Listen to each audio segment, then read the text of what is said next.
চুয়াডাঙ্গায় জ্বালানি তেলের সংকট মোচনে জেলা ও পুলিশ প্রশাসন থেকে নেওয়া হয়েছে নানা উদ্যোগ। তেল বিক্রিতে শৃঙ্খলা আনতে করা হয়েছে ফুয়েল কার্ড, কৃষি কার্ড। তেল সরবরাহ বাড়ানো হয়েছে ফিলিং স্টেশনগুলোতেও। এজেন্ট পয়েন্টেও দেয়া হচ্ছে তেল। তারপরও চুয়াডাঙ্গায় জ্বালানি তেলের সংকট যেন কাটছেই না। তাই প্রশ্ন উঠেছে, তেল আসলে যাচ্ছে কোথায়?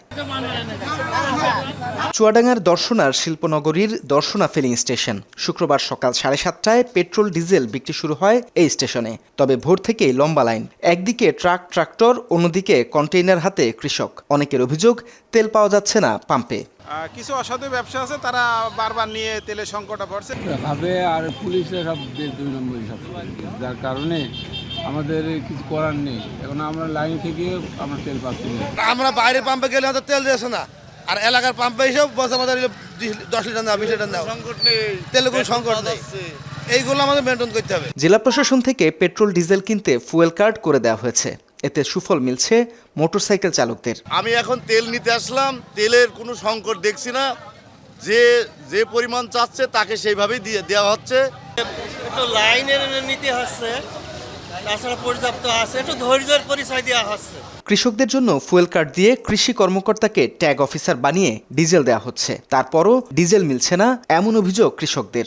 সংকট দেখা যাচ্ছে। এখানে বলছে পাম্পওয়ালারা তেল নেই। আমাদের তো প্রতিদিন 2000 টাকা তেল লাগে, পাচ্ছি 500 টাকা। এদিকে ট্রাক চালকরা চাহিদা মতো ডিজেল পাচ্ছে না। তবে অনেকেই অভিযোগ করছে, ট্রাক্টর চালকরা ট্যাঙ্কি ভরে তেল নিয়ে বাইরে বিক্রি করছে। কোথায় ট্রাক্টর ড্রাইভার বাড়ি তেল আছে, এই তেলগুলো কষ্ট কি? আর ট্রাক ড্রাইভাররা এক কাইসা তেলও স্টক আছে না, সিএনজি স্টক আছে না, এরা স্টক আছে, এদের রোডই চলছে। এই স্টক থাকা যাবে, যে পরিমাণ লাগছে সেই পরিমাণ দিচ্ছে। আমাদের তো সমস্যা হচ্ছে না, কিন্তু কিছু মানুষ সমস্যা করে দিচ্ছে। তেল নিয়ে বাইরে ওরা পাস করে সংকট বানিয়ে দিচ্ছে। কিন্তু পাম্পে পর্যাপ্ত পরিমাণ, আগে ছাড়া বেশি তেল দিচ্ছে এখন, কিন্তু তারপরেও সংকট দেখাচ্ছে, কিন্তু সংকট নেই। আমরা তেল নিতে এসেছিলাম, তো এখানে সুশৃঙ্খলভাবে তেল দিচ্ছে। কিছু অসাধু ব্যবসায়ী এবং কিছু ট্রাক নিয়ে আসছে, তারা অতিমাত্রায় তেল নিয়ে যেয়ে বাজারে বিক্রি করছে।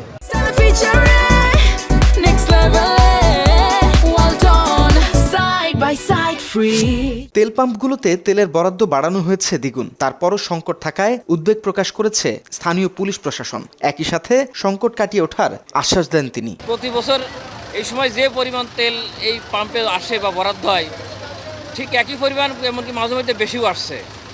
তারপরেও দেখা যাচ্ছে আসলে কিছু লোক লাইনে তেল পাচ্ছে না।